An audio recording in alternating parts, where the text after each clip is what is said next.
Hey guys, welcome back to Civics Review. Last time we were talking about the Enlightenment and the Enlightenment thinkers that influenced our founding fathers. Today, we're going to be talking about influential documents that also affected our founding fathers. So let's get right to it. So the objectives for this video are many for influential documents. We need to know, one, what are influential documents, who are the founding fathers. We need to know the ideas that we find in these documents, like limited government, self-government, individual rights, and of course independence. The four documents that we will be going over in this are the Magna Carta, Mayflower Compact, English Bill of Rights, and T-Paine's Common Sense. And in our last video, we talked about the people who heavily affected the nature and development of our founding fathers. Today, though, we're going to talk about the books or the documents that strongly influenced our founding fathers. Remember, guys, there was no internet, there was no TV back then. All they really had for entertainment was books. And believe it or not, our founding fathers were very well-read people. Thomas Jefferson famously quoted, "I cannot live without books." They opened up their world and their eyes to these new ideas we find in the Enlightenment. Just in case you forgot who those founding fathers were, who the people who were influenced by these documents were, we'll go over that real quick because we already touched on that in the last video. Don't forget, these are people like George Washington, Thomas Jefferson, Alexander Hamilton, Benjamin Franklin, John Adams, and of course the father of the Constitution, James Madison, the worst roller skater in the world. Now these are the gentlemen that united the 13 colonies and created our new government, and that's including the Constitution. Now the first document that we need to know that strongly influenced those guys we just talked about was a document called the Magna Carta. And this was the first case of constitutional law and limited government. Now this document is incredibly ancient, clocking in at 1215. 1215, that's a long time ago. So what's the story here? How is this document so important to our founding fathers, who created a country, by the way, in 1776, 500 years later? So let's take a closer look at this powerful and ancient document known as the Magna Carta. The story begins with King John I, who was kind of a slime ball. He really wanted to fight this war in France, which took loads of money and lots of knights. And the people that gave him this money and gave him these knights were called the barons. And they felt like this was a waste of money. So they said, hang on a second, we don't want to do this. These are our knights. This is our money. So what they ended up doing was taking those knights and storming their own castle. They attacked their own castle to get at King John to make him stop this nonsense. Now King John was an absolute monarch at the time, but the barons crashed the castle and made him sign this document that gave away some of his power. The people were very excited about this because this is the first time a king had given up his power. King John obviously did not want to do this, but when you have a sword to your neck, you're kind of forced to do so. Cool story, bro. How does this relate to what we're learning? So the Magna Carta gives the first instance of limited government. In every picture you see of King John signing this document, he looks so triggered because he's giving away some of his power. Not all of his power, but some of that power. Now, as soon as the barons and their knights left the castle, he immediately tore up the document and said, I'm not going to do this. So the knights actually came back, stormed the castle once more, and had a civil war, and they made him sign it again. Now, this limited the power of the government, and this is a good thing. This is the concept that we want to learn from the Magna Carta, is limited government. Okay, let's fast forward a little bit further into the future here with the Mayflower Compact. Now, this was a document that established self-government among the Pilgrims. If you can remember who those crazy Pilgrims were, they were the ones coming to the United States on a boat called the Mayflower, and when they finally did arrive, they discovered they were not in the right place. They had meant to arrive in Virginia, but actually when they got there, they landed in Plymouth. Now, if you arrived somewhere and there was no government, it would be party time, right? They got there, it was an empty forest.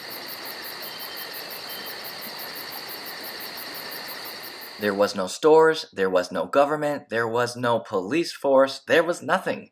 And so the Pilgrims kind of had to get serious for a second. Yeah, it was all joking aside, they had to realize, we need help. We're all kind of alone here, and we have to agree to do something right now, or there's going to be total anarchy. We have to agree to govern ourselves. There's no king here to watch us or protect us. We need to sign a contract right now with each other and agree to work together. And that's exactly what they did. And they called that document the Mayflower Compact. It probably wasn't easy to do, but they ended up doing it very successfully. In a way, it showed our independence. It showed that we could create something on our own without anybody else's help. This idea is known as self-government, and the concept is a little bit self-satisfying, meaning we kind of built it from scratch. We built it from the ground up. There's a lot of sense of independence from these pilgrims and from the generations that came after them. Hey, we don't need a king. We did this on our own. We set up our own laws and constitution, and we can do it again. Now, after the Mayflower Compact, over in the UK, the English actually created what's known as the English Bill of Rights. And this was a document that established individual rights for the people. It guaranteed rights. So let's say we got some jerk king like King John I, and he wants to take away our freedoms. Now, this king that wants to take away freedoms from the people might argue that it was never written down that you had these rights. So the people of the UK decided it's time to safeguard our rights as individuals. We're going to write them down and we're going to make our government agree to that. The first right would be the right to free speech. Another right that they had was the right to bear arms. Yeah, that's right. The right to bear arms was in the English Bill of Rights way before we had that. Also in the English Bill of Rights was the right to not be cruel and unusually punished. So there are actually two things that we're going to take away as far as influence for our founding fathers from the English Bill of Rights. And the first is limited government. By giving people individual rights like free speech and the right to bear arms, it limits the power of the government. Yes, it limits the power of the government when they can't stop what you're saying. Now, we also get the idea of individual rights, which is sort of like a shield that's going to protect the people from a tyrannical government or a government that abuses its power. And the last document that we're going to learn about is called Common Sense. And this document encouraged the colonists to break away from the UK and become their own country. It was written by a guy named T-Paine. Not that T-Paine, it's actually Thomas Paine with an E. Now, Thomas Paine was big on American independence. He felt like the colonies should break away from the UK. He was from the UK himself. He made some very simple points and some very simple language, and it really had a big impact on the people, especially the founding fathers. So one of the first things he mentioned is that the UK is quite small compared to the colonies of the time. If we were to fight a war over our own independence, then they would have to come to us. We would not need to go all the way across the ocean and fight them. They would have to come all the way across the ocean and fight us. And by the way, they're not taking planes. They got to take a boat. And this journey could last anywhere from 1 to 2 months just to get over there. He pointed out that we would be defending our own country and the UK soldiers would sort of just be fighting for whatever. It didn't really matter to them. He also pointed out that we were rich in resources, and the UK was a tiny island that didn't really have a lot to fuel this war machine. So this got a lot of people thinking in the colonies. One other thing that made this so influential is that this was a pamphlet.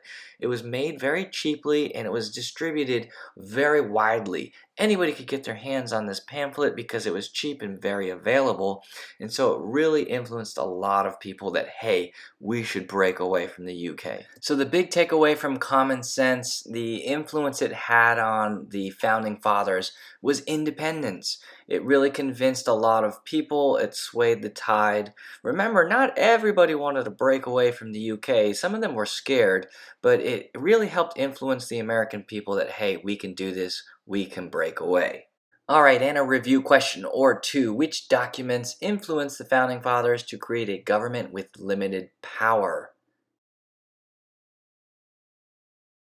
And the answer would be the Magna Carta and the English Bill of Rights. Both of these documents stress a limited government. And another review question would be, which document showed that the colonists could be self-governed and might not need the UK to run the show for us? That answer would be the Mayflower Compact. This document stressed self-government. Okay guys, that's it for now. Thanks so much for sticking to the end of my video. I hope you enjoyed it. I hope you learned something. We'll make more videos soon.